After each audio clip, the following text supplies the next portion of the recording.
Of all the survivors of Oceanic Flight 8 Funfine, none arrived on the island with more baggage, both literal and psychological, than Boone Carlyle and Shannon Rutherford. The step-siblings, thrown together as teenagers when Boone's mother married Shannon's father, crash onto that beach already locked in a toxic, codependent dance that had been playing out for years across continents.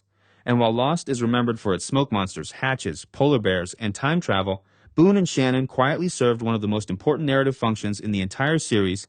They were the show's proof that the island and the story itself had real stakes. In a drama that opened with 48 survivors and a sprawling ensemble of doctors, fugitives, soldiers, and con men, someone had to be expendable enough to die and beloved enough for it to hurt. Boone and Shannon were engineered, whether the writers fully knew it at the start or not, to be exactly those characters.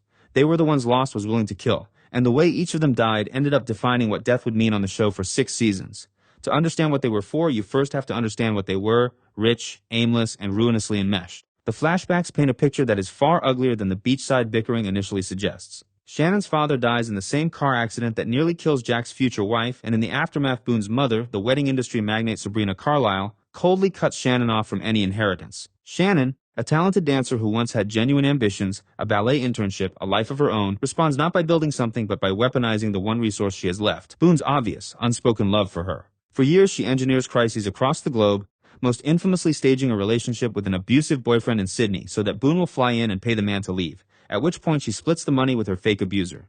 It is a genuinely nasty con to run on family. Boone, for his part, is not the innocent victim he imagines himself to be. He keeps showing up. He keeps paying. The show is unambiguous that his rescues are not selfless. They are the currency of a fixation he cannot admit to. When the truth finally detonates in the Sydney flashback of Hearts and Minds, Shannon revealing the con, the two of them collapsing into a one-night stand, and Shannon icily declaring the next morning that everything will go back to how it was. It remains one of the most uncomfortable swings the show ever took. Plenty of viewers called it gratuitous, and they weren't entirely wrong, but it crystallizes what these two are. Not really brother and sister, not really lovers, just two damaged people who have spent a decade making each other worse and cannot stop. On the island, that dynamic curdles into a study in privileged uselessness, and the show knows it. Shannon in particular is written, at least at first, as almost aggressively unlikable. While other survivors haul luggage, tend to the wounded, and burn the fuselage, she sunbathes. She paints her toenails. She refuses to sort medical supplies or ration food, insisting with delusional confidence that rescue is imminent and that pitching in would be an admission that it isn't. It's a bratty, grating performance of denial, and honestly, it's one of the more believable reactions to a plane crash the show ever produced. Most of us flatter ourselves that we'd be Jack, stitching wounds and organizing search parties within the hour.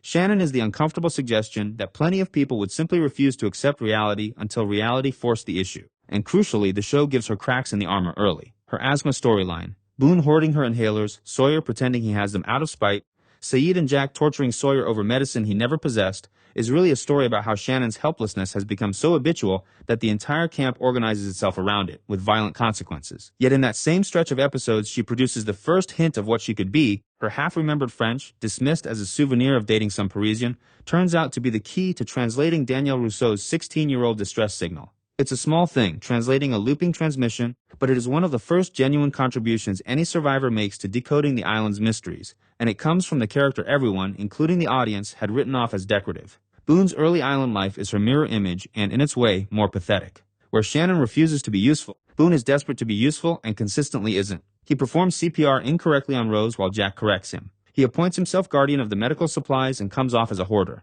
He nearly drowns trying to save a swimmer and has to be rescued himself, an incident he stews over with wounded pride. He inserts himself into every crisis with the eager, needy energy of a man who has spent his whole life auditioning for the role of hero in front of an audience of one. Even his hostility towards Sayid, once Sayid and Shannon begin circling each other, is transparently not brotherly protectiveness but jealousy wearing protectiveness as a costume. The genius of the writing and of Ian Somerhalder's performance, which is better than the material sometimes deserved, is that Boone is never allowed to be simply annoying. He is annoying in the specific, recognizable way of someone whose self-worth has been outsourced to another person's approval.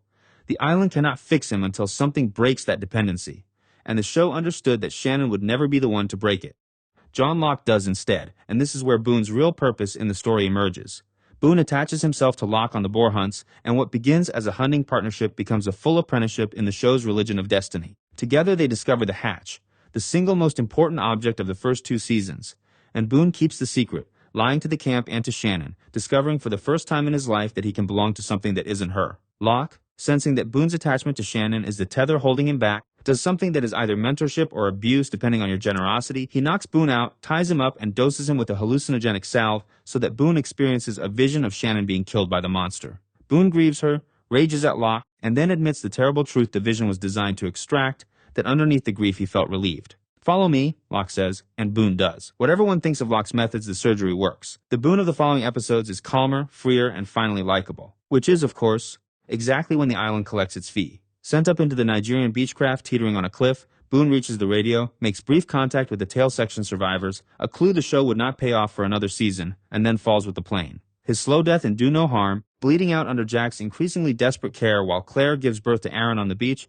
is lost operating at full thematic volume, one life arriving as another departs, science failing where faith had promised meaning. Jack wants to name a cause, a culprit, and accountability. Locke, standing over the grave, offers instead the line that would echo through the entire series: "Boone was a sacrifice the island demanded." That death did more structural work than any other in the show's run. Boone was the first main character lost killed, and the shock of it. This was 2005, before prestige television had normalized culling its casts, taught the audience the rules of the game.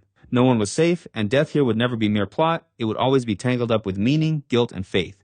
It also lit the fuse on the Jack versus Locke conflict, the ideological war between the man of science and the man of faith that is arguably the true spine of the series. Jack spends the aftermath hunting Locke as a murderer, Locke spends it pounding on the hatch in the dark demanding a sign.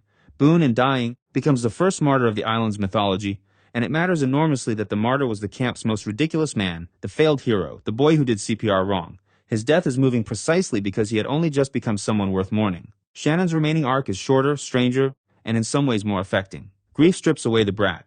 She tries to blow up Locke with a gun on the literal grave of her brother, an act of raving, misdirected fury that is also the most passionate thing she has done in the entire series. Freed from the person she had spent years performing helplessness for, she softens into something quieter. She cares for Vincent the dog, she lets Sayid build her a shelter, she lets herself be loved by someone who wants nothing back. Her flashback episode, Abandoned, retroactively deepens everything, revealing the ballet career, the stepmother's cruelty, and the moment a younger Boone offers her money and she refuses it. The last gasp of a Shannon who wanted to earn her own life before the con artist Shannon was born. And then the island, or the writers, hand her the cruelest death in the series. Haunted by visions of a dripping wet Walt whispering warnings, she chases the apparition into the rain-lashed jungle just as the traumatized tail section survivors stumble out of it, and Ana Lucia, jumpy, exhausted, half-feral, shoots her dead. She dies in Sayid's arms minutes after he promised never to leave her, and moments after she asked, in the smallest voice of her whole run, whether he believed her. Where Boone's death was framed as sacrifice, Shannon's was pure, senseless accident, friendly fire and a misunderstanding between two groups of victims. That contrast is the point. In its first two major deaths, Lost established its two registers of tragedy, the meaningful and the meaningless, the death the island demanded and the death nobody did. So what purpose did they serve finally? Beyond being the show's designated sacrifices, Boone and Shannon were its clearest early argument for the island's central promise, that people who were broken off the island could be remade on it, and its darkest warning about the cost of the remaking. They were also quietly the show's class critique. In a cast of self-made survivors, they were inherited money and inherited dysfunction, and the wilderness stripped them of both faster than anyone else. Are they well-behaved characters? Absolutely not, and the show is better for it. Shannon is selfish, manipulative, and casually cruel for most of her run. Boone is jealous, sanctimonious, and smothering, and their worst behavior is always aimed at each other. But that bad behavior is precisely what makes their small redemptions feel earned rather than sentimental. Boone dies having finally let go of Shannon. Shannon dies having finally let someone in. When the two of them appear together in the church in the series finale, Shannon arriving on Sayid's arm, Boone smiling without a trace of the old ache, it lands as more than fan service. It is the show's quiet confirmation that these two ridiculous, damaged rich kids completed the journey the island existed to offer, earlier and at higher cost than almost anyone else. They served their purpose the way sacrifices always do, by not surviving it. And Lost, for all its later cosmic sprawl, never told a more human story.